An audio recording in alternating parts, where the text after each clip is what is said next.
এরপর হচ্ছে প্রত্যক্ষ ব্যবহারের নির্দেশ অথবা ডিরেক্ট ইউজিং কমান্ডস, যেমন হচ্ছে স্টার্ট। এই যে আমরা বলেছিলাম স্টার্ট যেখান থেকে হয় বা যেখান থেকে হোল্ড করতে হয়, হল্ট মানে হচ্ছে স্টপ, হল্ট করো, হ্যাঁ। এরপর হচ্ছে এন্ড অপারেশন, এইগুলো হচ্ছে পরে হচ্ছে তোমার প্রত্যক্ষ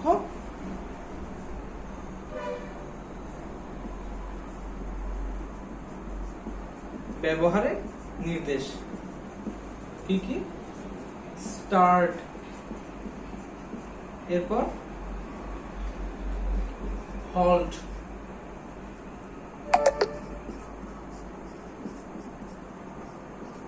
এরপর হচ্ছে মনে করো এন্ড। তাহলে এই ধরনের কমান্ড গুলো আছে হচ্ছে কোথায়? মেশিন ল্যাঙ্গুয়েজের মধ্যে। এখন আমরা অল্প বিস্তর মেশিন ল্যাঙ্গুয়েজের সুবিধা সম্পর্কে জানবো, ঠিক আছে?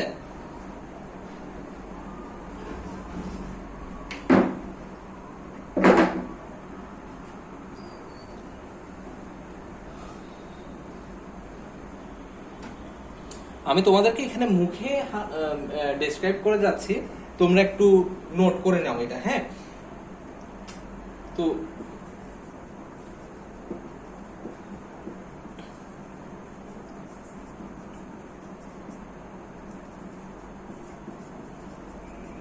এগুলো হচ্ছে মেশিন ল্যাঙ্গুয়েজের সুবিধা। প্রথমটা কি?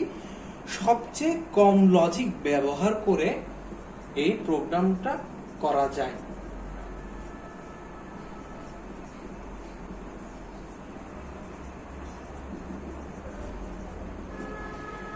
লজিক মানে কি?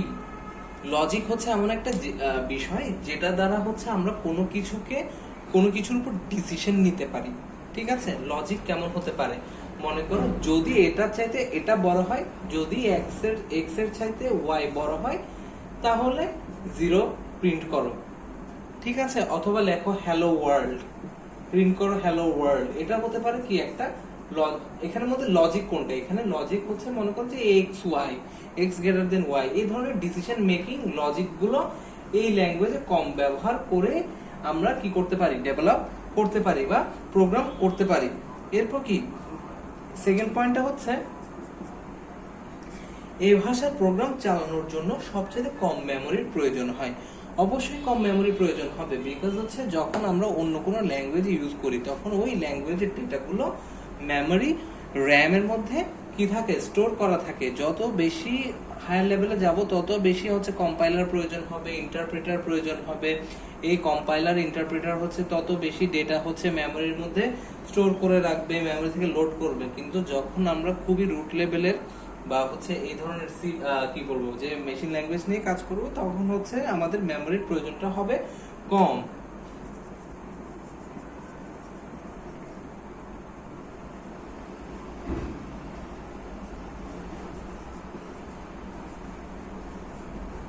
সবচাইতে কম, কারণ এটা সবচাইতে রুট লেভেলের ভাষা, সবচাইতে আমি একটু সুন্দর করে লিখি, সবচেয়ে কম মেমোরির প্রয়োজন হয়।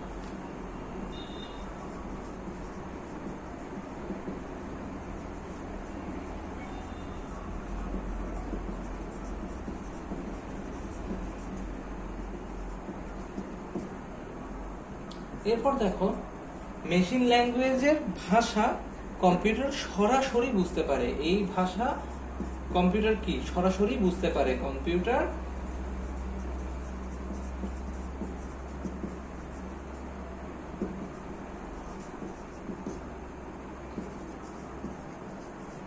এটা দ্বারা কি বোঝাচ্ছে? যে আমাদের কোন রকম ট্রান্সলেটর বা ইন্টারপ্রেটারের প্রয়োজন হয় না। তারপর হচ্ছে এই প্রোগ্রাম রান করার জন্য কোনো ইন্টারপ্রেটার বা কোনো অনুবাদক বা ট্রান্সলেটরের প্রয়োজন নেই। এই ভাষা প্রোগ্রামিং কম্পিউটার সবচেয়ে দ্রুত নির্বাহ করতে পারে, মানে সবচেয়ে ফাস্ট এক্সিকিউশন হয়। এক্সিকিউশন মানে কি? একটা কোড রান করা। একটা কোড রান করলেই তখন হচ্ছে যে পারপাসে আমরা কমান্ডগুলো লিখেছি বা কোডটা লিখেছি সেটার আউটপুটটা পাওয়া যায়। তো এই কোডটা রান করার জন্য এটার কম সময় লাগে, ফাস্ট এক্সিকিউশন হয়, কারণ এ হচ্ছে সরাসরি কারো হেল্প ছাড়াই রান করতে পারে, ঠিক আছে? কম্পিউটারের অভ্যন্তরীণ গঠন জানতে মেশিন ভাষা জানা আবশ্যক। প্রত্যেকটা কম্পিউটারের মধ্যে যে আভ্যন্তরীণ বিষয়গুলো আছে হার্ডওয়্যার লেভেল সম্পর্কে জানতে আভ্যন্তরীণ হার্ডওয়্যার সম্পর্কে জানতে হলে এই ভাষার মাধ্যমে কোড করাটা বেটার, বিকজ হচ্ছে তুমি ডিরেক্টলি তোমার সেন্সরসকে, তোমার হার্ডওয়্যারকে, তোমার সিপিইউ বা কোনো রেজিস্টারকে তুমি যদি কন্ট্রোল করতে চাও, এইসব বিষয়ে জানতে হলে এই ভাষা ব্যবহার করা অত্যন্ত জরুরি। এরপর হচ্ছে কি যে বৈদ্যুতিক বর্তনী বা হচ্ছে যে সকল সার্কিট আছে সে সকল সার্কিটকে টেস্ট করা প্রয়োজন হয়, সে সকল সার্কিটকে টেস্ট করে সে সকল সার্কিটের মধ্যে কোনো ত্রুটি আছে কিনা সেটা ফাইন্ড আউট করতে হয়। এই বৈদ্যুতিক সার্কিটে বা বর্তনীর ভুল ত্রুটি নির্ণয় করতে, ঠিক আছে, এই ল্যাঙ্গুয়েজ ব্যবহৃত হয়।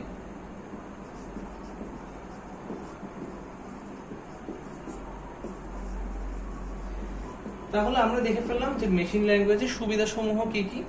এখন আমরা আসছি হচ্ছে মেশিন ল্যাঙ্গুয়েজের অসুবিধা নিয়ে আমরা আলোচনা করব।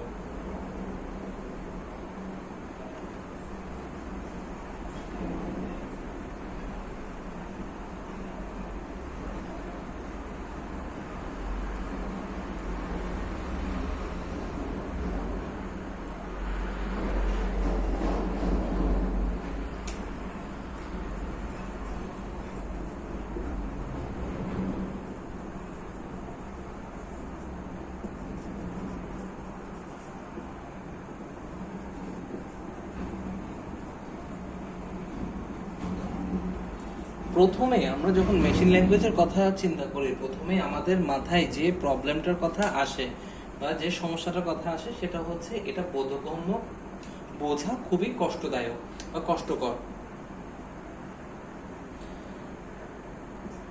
এই ভাষা আমি সংক্ষেপে লিখছি, তোমরা সুন্দর করে লিখবা, ঠিক আছে। এই ভাষা প্রোগ্রাম লেখা, এই ভাষায় প্রোগ্রাম লেখা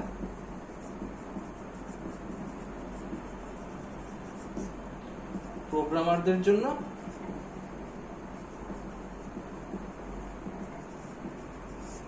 কষ্টকর ও সময় সাপেক্ষ।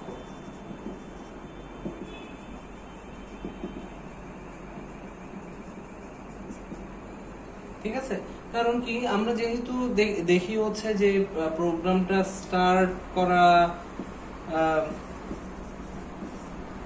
এন্ড করা, এগুলো তো বোঝা অনেক ডিফিকাল্ট। তোমাকে বুঝতে হলে অনেক কষ্ট পোহাতে হবে, তাহলে তুমি এটাতে প্রোগ্রাম করাটা তোমার জন্য অনেক কষ্টদায়ক এবং বোঝা অনেক কষ্টদায়ক। তাহলে এটা তো মানে মানে খুব বেশি হিউম্যান রিডেবল না, এই জন্যই বলা হয় আছে এটা প্রোগ্রামারদের জন্য বোঝা কষ্টদায়ক। তারপর হচ্ছে মেশিন ভাষায় প্রোগ্রাম লেখার জন্য নির্দেশ তালিকার সহায়তা নিতে হয়, কারণ তুমি এখানে ডিরেক্টলি তুমি মনে করো যে কোনো একটা প্যাটার্ন ফলো করে তুমি হচ্ছে ইয়ে করতে পারবে না, প্রোগ্রাম করতে পারবে না। ঠিক আছে, তোমার কি লাগবে? নির্দেশ তালিকা বা কমান্ডের লিস্ট লাগবে। ঠিক আছে, ওই তালিকা ফলো করে বা ওই কমান্ড লিস্ট ফলো করে করে তোমাকে কি করতে হবে? এই মেশিন ল্যাঙ্গুয়েজে কোড লিখতে হবে। এরপর হচ্ছে কম্পিউটারের ভিতরের বিষয়গুলো বা আভ্যন্তরীণ বিষয় যদি তুমি না জেনে থাকো, হ্যাঁ সরি আভ্যন্তরীণ বলা যাবে না, অভ্যন্তরীণ বিষয় বা হার্ডওয়্যার সম্পর্কে যদি তোমার জ্ঞান ভালো না থাকে, সেক্ষেত্রে কি তুমি খুব সহজে কিন্তু এই ল্যাঙ্গুয়েজে তুমি কোড লিখতে পারবা না। এই কম্পিউটার তুমি তখনই কোড লিখতে পারবা যখন তোমার এটার হার্ডওয়্যার লেভেল সম্পর্কে এবং অভ্যন্তরীণ বিষয় সম্পর্কে, তোমার অভ্যন্তরীণ গঠন সম্পর্কে তোমার ভালো জ্ঞান আছে, তখনই তুমি এটাতে খুব ভালো মতো করে প্রোগ্রাম লিখতে পারবে। তারপর হচ্ছে এই ভাষা মেশিন নির্ভর ভাষা, মানে এক কম্পিউটারের জন্য লেখা প্রোগ্রাম শুধু ওই কম্পিউটারেই চলবে, অন্য কোনো কম্পিউটারে চলবে না। এটা মানে কেমন ডিফিকাল্ট একটা বিষয় যে তুমি একটা কম্পিউটারের জন্য তুমি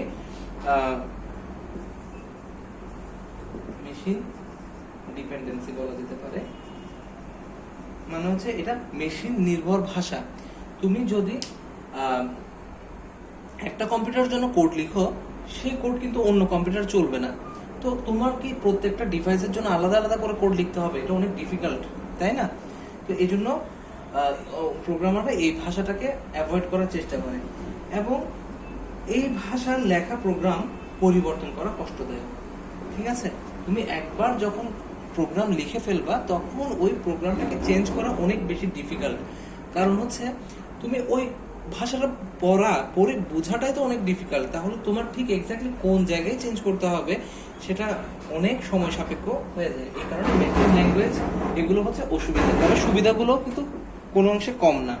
ঠিক আছে, এরপর আমরা চলে আসছি অ্যাসেম্বলি ল্যাঙ্গুয়েজে। আমরা খুব বেশি আজকে অ্যাসেম্বলি ল্যাঙ্গুয়েজ নিয়ে আলোচনা করব না, আমরা খুব অল্প আলোচনা করে আজকে ক্লাসটা আমরা শেষ করব। হ্যাঁ,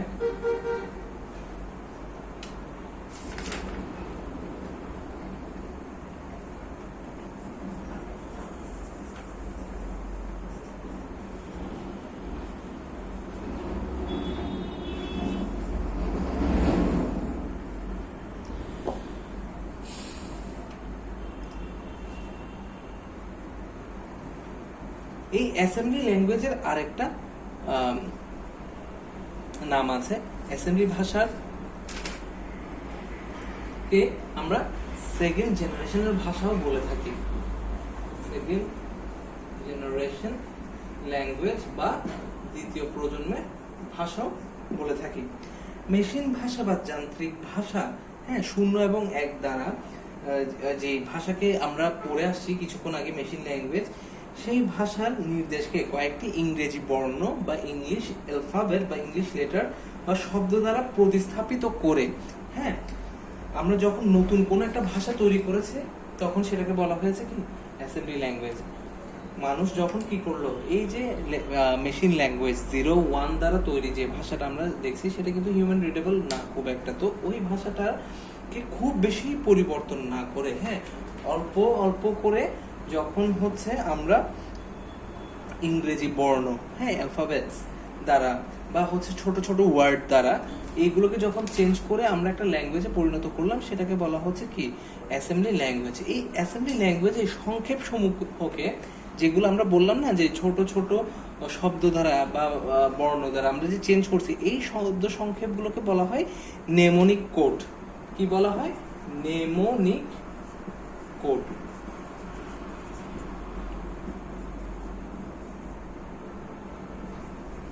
এটা কিন্তু এর জন্য ইম্পর্টেন্ট, অবজেক্টিভের জন্য ইম্পর্টেন্ট। ঠিক আছে, এদেরকে বলা হয় নেমোনিক কোড। তাই বলা যায় যে যে ভাষায় ইংরেজি ভাষার শব্দ সংক্ষেপ বা নেমোনিক কোড দ্বারা প্রোগ্রাম তৈরি করা হয় তাকে অ্যাসেম্বলি ভাষা বলে। ঠিক আছে, আমরা কি বলবো, যে ভাষায় ইংরেজি ভাষা বা তার শব্দ বা হচ্ছে তোমার কি বলবো যে অ্যালফাবেট গুলোকে ব্যবহার করে নেমোনিক কোড দ্বারা প্রোগ্রাম তৈরি করা হয় তাকে অ্যাসেম্বলি ভাষা বলা হয়। তো আমরা যদি একটু মেশিন ল্যাঙ্গুয়েজে ফিরে যাই, সেখানে আমরা দেখেছিলাম কি, আমরা যখন যোগ করার কোনো কমান্ড দিই সেই যোগটা হয় হচ্ছে 1000,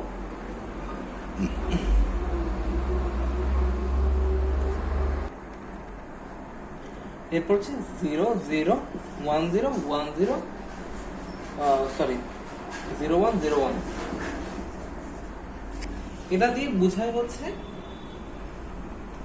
এ প্লাস বি, এর সাথে বি কে যোগ করো। তো এটাকে যখন আমরা অ্যাসেম্বলি ল্যাঙ্গুয়েজে কনভার্ট করছি তখন এই শুধুমাত্র যোগের বিষয়টাকে আমরা অ্যাড দ্বারা প্রতিস্থাপন করতেছি। শুধুমাত্র এই অ্যাড কথাটার দ্বারা আমরা কিন্তু যোগের বিষয়টাকে, এখানে যে যোগের বিষয়টা আছে ওটাকে আমরা প্রতিস্থাপন করে ফেলছি, আর বাকি থাকে কি এ উইথ বি। ঠিক আছে, এটাকে এভাবে করে লেখা যায় এ কমা বি। ঠিক আছে, তো এটাই হচ্ছে কি যে আমাদের অ্যাসেম্বলি ল্যাঙ্গুয়েজের সুবিধা, যে আমরা এই এত বড় বাইনারি কোড লিখলাম, এটাকে আমরা হচ্ছে সুন্দর মতো করে কিছু ইংরেজি অ্যালফাবেটস এবং শব্দ ব্যবহার করে আমরা প্রতিস্থাপন করতে পারছি। ঠিক আছে, তো অ্যাসেম্বলি ল্যাঙ্গুয়েজে বা অ্যাসেম্বলি ভাষার 4টা অংশ থাকে, 4 পার্টস। ঠিক আছে, একটা হচ্ছে অপকোড,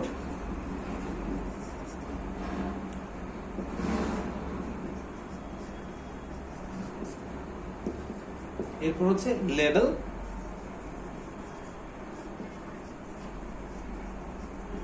অপারেন্ট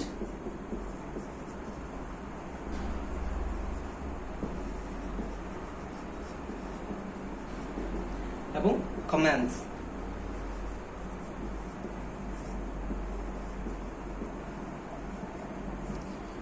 লেভেল তো সবার প্রথমে মনে করো অপকোড। অপকোডের মানে কি?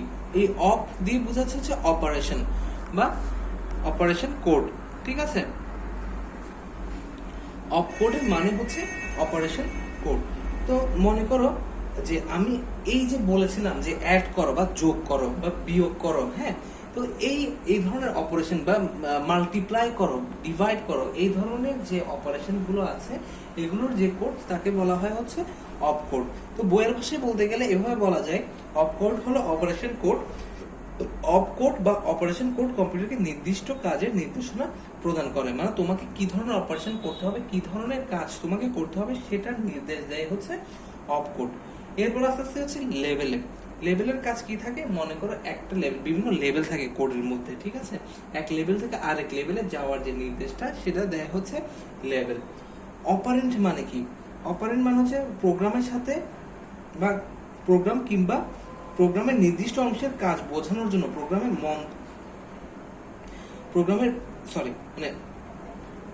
আমরা অপারেন্ট বলতে এটা অনেকটা অপকোডের সাথে সম্পর্কযুক্ত। অপকোডের সাথে যুক্ত মেমরি বা রেজিস্টার অ্যাড্রেস গুলোই হচ্ছে অপারেন্ট। কিরকম? মনে করো আমি যদি অ্যাড এ কমা বি লিখি, আমি বুঝাচ্ছি হচ্ছে এর সাথে বি কে যোগ করো। তো এখানে বলা হচ্ছে কি অপকোডের সাথে যুক্ত মেমরি বা রেজিস্টার অ্যাড্রেস গুলোই হচ্ছে অপারেন্ট। এই যে এ এবং বি এগুলো বিভিন্ন মেমরির মধ্যে আমি আগে এর ভ্যালুগুলো স্টোর করে রেখেছি, তাই ওদের অ্যাড্রেস বা ওদের ইন্ডেক্স গুলো থেকে আমি যে এই ভ্যালুগুলোকে নিয়ে এসে এখানের মধ্যে ইউজ করছি, এই কাজটাকেই বলা হচ্ছে অপারেন্ট, ঠিক আছে? অপারেন্ট অংশে প্রয়োজনীয় ডেটা বা ফলাফল জমা থাকে। আমি এই এর সাথে বি যোগ করে আমি যে রেজাল্টটা পাচ্ছি, মনে করো সি যে পাচ্ছি, এই রেজাল্টটা আমি কি করছি? একটা মেমোরির মধ্যে স্টোর করে রাখছি বা জমা রাখছি। এই ধরনের বিষয়কে বলা হয় হচ্ছে অপারেন্ট। এরপর হচ্ছে মন্তব্য। মন্তব্য মানে হচ্ছে মনে করো আমরা যখন কোড লিখি, ঠিক আছে, তখন এমন কিছু কিছু জায়গা থাকে যেখানে হচ্ছে আমাদের বোঝার জন্য, ঠিক আছে, সেটা হচ্ছে কম্পিউটার রান হবে না, কিন্তু সেটা হচ্ছে যে প্রোগ্রামার সে যাতে ওই কোডটা পড়ে বুঝতে পারে, এই কারণে অনেকগুলো বিষয় থাকে যেগুলো হচ্ছে আমরা লিখে রাখি, যেটা হচ্ছে কম্পিউটার পড়তে পারবে না বা কম্পিউটার এটা কোনো ইম্প্যাক্ট ফেলবে না, কিন্তু এটা প্রোগ্রামার পড়ে বুঝতে পারবে। এই ধরনের বিষয়গুলোকে বলা হয় হচ্ছে মন্তব্য বা কমেন্টস। ফর এক্সাম্পল হচ্ছে আমরা যখন ফেসবুকে কোনো পোস্ট দিই, ওখানে অনেকে কমেন্টস করে না, ঠিক একই রকম একইভাবে হচ্ছে এখানে কমেন্ট করে রেখে দেওয়া যায়, যাতে ভবিষ্যতে ওই কোডটা দেখলে আমরা বুঝতে পারি যে এটা কোন পারপাসে করা হয়েছে বা কি কাজে এই কোডটা লেখা হয়েছে। এই ধরনের সুবিধার জন্য আমরা ইউজুয়ালি কমেন্টস বা মন্তব্য ইউজ করে থাকি। তো আমি আশা করছি তোমরা এতদূর পর্যন্ত ক্লাসটা খুব ভালো মতোই বুঝতে পেরেছো। আমরা আগামী ক্লাসে আবার চেষ্টা করব যে এই পঞ্চম অধ্যায় নিয়ে যদি কিছু আলোচনা করা যায়। আই মিন হচ্ছে আগামীকাল শুক্রবার যদি আমাদের তৃতীয় অধ্যায়ের কাউন্টার অ্যাসিনক্রোনাস ডিভাইসেস এগুলো যদি আমরা শেষ করে ফেলতে পারি, তাহলে হচ্ছে আমরা আবার চেষ্টা করব হচ্ছে এই অ্যাসেম্বলি ল্যাঙ্গুয়েজ এবং হচ্ছে মেশিন ল্যাঙ্গুয়েজ নিয়ে একটু হালকা পাতলা আলোচনা করতে। সে পর্যন্ত সবাই তোমরা ভালো থাকো, সুস্থ থাকো। ধন্যবাদ।